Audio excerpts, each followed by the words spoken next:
Hey, what is up guys, MKBHD here, and this is the long talked about Samsung Galaxy S5. So after the presentation of all its new features, I got to spend about an hour of quality time with this new phone, so here are my honest first impressions of all this stuff. So first of all, the new specs, since you can't really avoid them, it has a 2.5 gigahertz quad-core processor, 2 gigs of RAM, LTE, and 802.11 AC Wi-Fi. Nothing too insane under the hood here, but definitely in the top tier. This is a high-end flagship phone.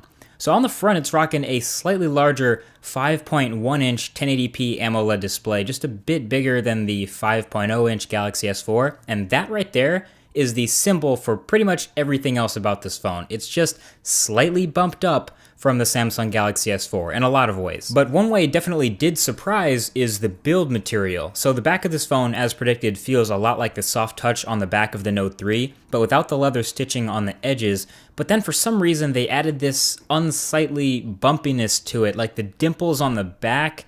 And I'm not sure how I feel about this. I mean, it kind of reminds me of the original Nexus 7, plus some sort of golf ball hybrid going on. It's weird. I can't say I'm a fan of it right now. But anyway, there are 4 colors: the black with the black front, the white, which has white bezels, the blue, which I guess is the least bad looking of the bunch, I guess, and it has black bezels, and then there's also the gold, which I like to call the Band-Aid edition. Anyway, at least the build of this guy has a tiny bit of reasoning behind it. Despite its removable back and totally expandable storage and totally swappable 2800 mAh battery, the Galaxy S4 is still IP67 certified now. Now, I'll leave a link in the description to exactly what IP67 means, but basically the 6 means it's totally dust-proof no matter how small the grain, and the 7 means it's water-resistant, but not waterproof.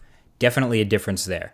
But what's cool is this doesn't seem to have a huge effect on the build of the phone. Like I said, the back is still removable. It only leaves me worried about that speaker quality, so we'll see how that turns out. Anyway, I think I played with this phone for maybe 15 minutes before I actually noticed that the front buttons, the layout has changed. So now it's a back, home, and multitasking button. No more capacitive menu button. All the menu buttons will be in software now on the screen.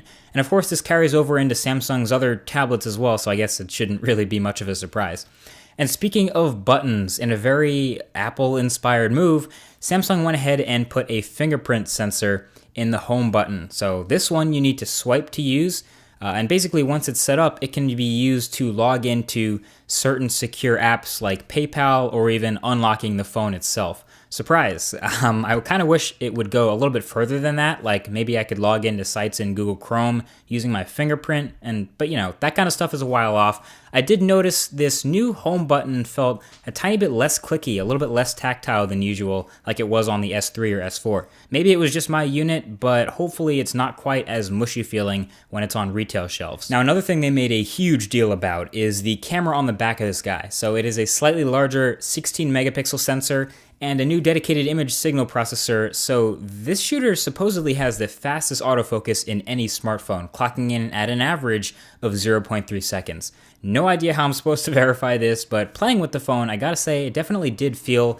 like a quality high-end phone camera. And this is no surprise coming from Samsung, really. The Galaxy S4 had a great camera. The Galaxy Note 3 had an even better camera. It shot 4K video. And this new S5 is another step up. So 16 megapixels, obviously. The photos are high res. It takes 4K video as well. And it has some awesome new HDR processing and selective focus modes and super fast burst mode that took 30 shots in probably about 3.5 seconds, and a whole bunch more features. As we know, Samsung likes to throw every feature in the world into their camera. Now, I couldn't really pixel peep and judge the actual image quality from the time I spent with it, but I can guarantee you that this is something that we'll be taking a much deeper look at in the full review.